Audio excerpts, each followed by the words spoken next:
चलते हुए गोमती के किनारे जा पहुँचे। हर्षित होकर उन्होंने निर्मल जल में स्नान किया। उनको धर्म धुरंधर राजर्षि जानकर सिद्ध और ज्ञानी मुनि उनसे मिलने आए।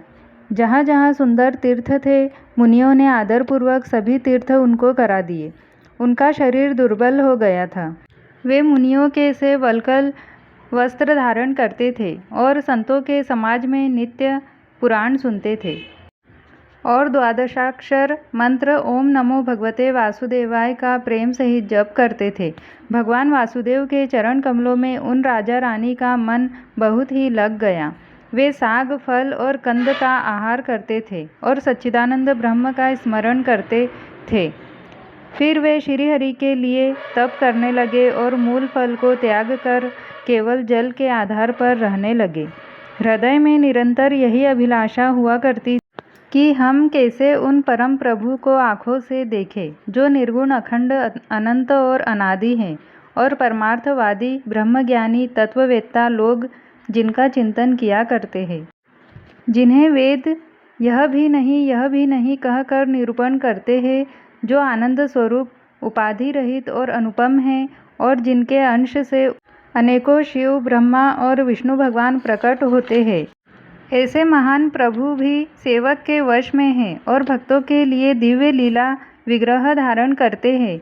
यदि वेद में यह वचन सत्य कहा है तो हमारी अभिलाषा भी अवश्य पूरी होगी।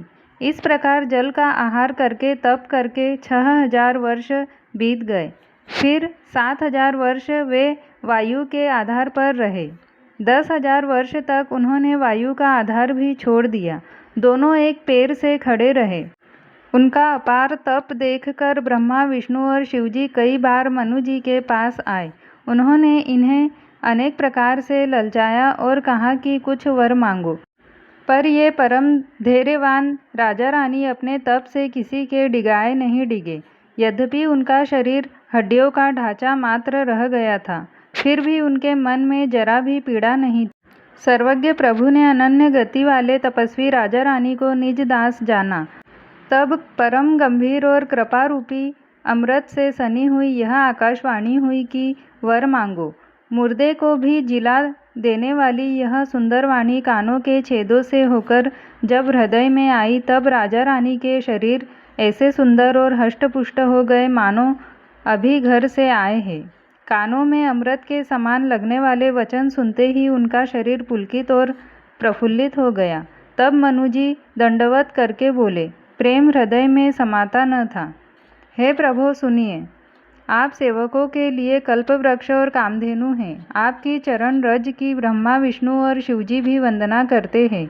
आप सेवा करने में सुलभ है तथा सब सुखों के देने वाले हैं। आप शरणागत के रक्षक और जड़ चेतन के स्वामी हैं।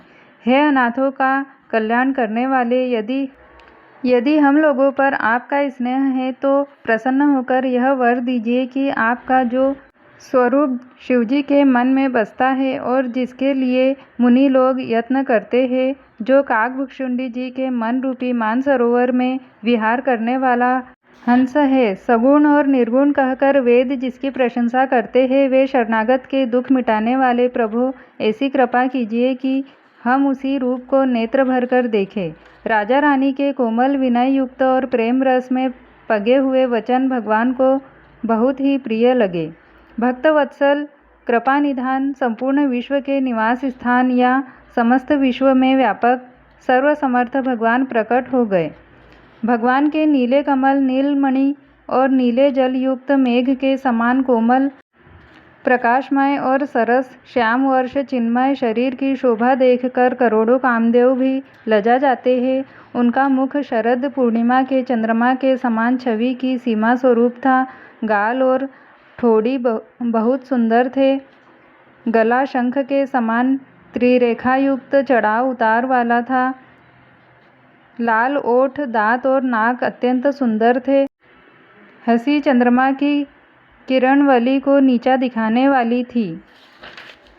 नेत्रों की छवि नए खिले हुए कमल के समान बड़ी सुंदर थी। मनोहर चितवन जी को बहुत प्यारी लगती थी। टेढ़ी भौहें कामदेव के धनुष की शोभा को हरने वाली थी। ललाट पलट पर प्रकाशमय तिलक था। कानों में मकराकृत मछली के आकार के कुंडल और सिर पर मुकुट